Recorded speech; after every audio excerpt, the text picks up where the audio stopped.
pour la démocratie et le développement. Je t'en prie. Merci Hervé. Donc sur instruction de Hervé, je vais vous épargner les salam alek.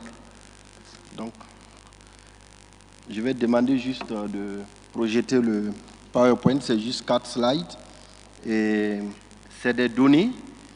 Et voilà, ces données nous permettent un peu de voir où nous sommes en train d'aller.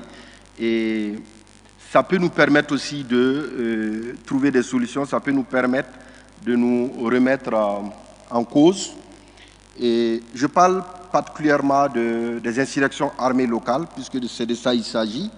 Et pour moi, lorsqu'on parle d'insurrection armée locale, il faut voir la part de responsabilité de tous les acteurs que nous sommes, et les acteurs étatiques, les acteurs et les groupes armés terroristes et aussi la population locale.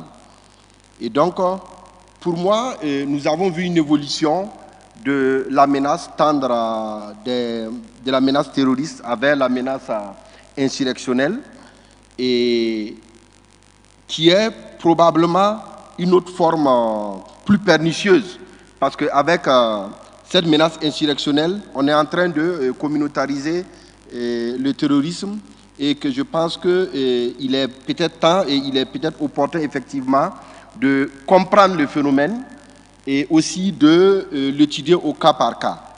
Donc on peut aller slide.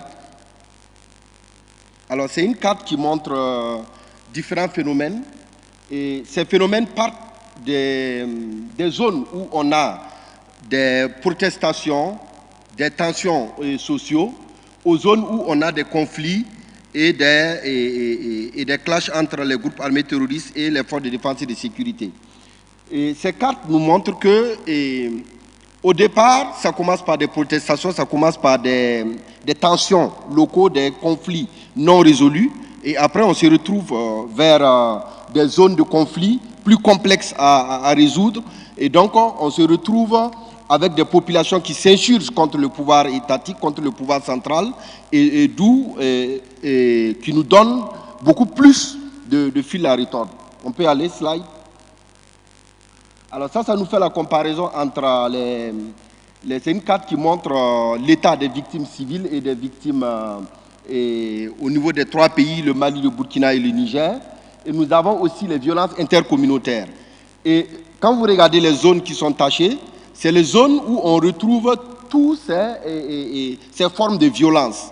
Et donc, ce qui nous fait dire que ces formes de violence sont concentrées dans des zones parce que tout simplement, nous avons affaire à des conflits non résolus, nous avons affaire à des insurrections armées locales qu'on traite comme des forces, des groupes armés terroristes.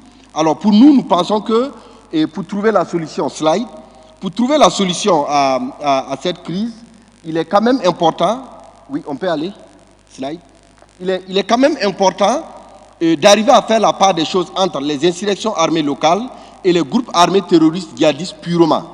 Alors, ce qui veut dire que, avec les insurrections armées locales, il faudra que l'État arrive peut-être à se remettre en cause, l'État arrive à apporter une réponse appropriée, parce qu'on a vu que plus la réponse est inappropriée, plus le conflit s'oriente vers d'autres dynamiques, ce qui est encore plus compliqué pour résoudre ces problèmes.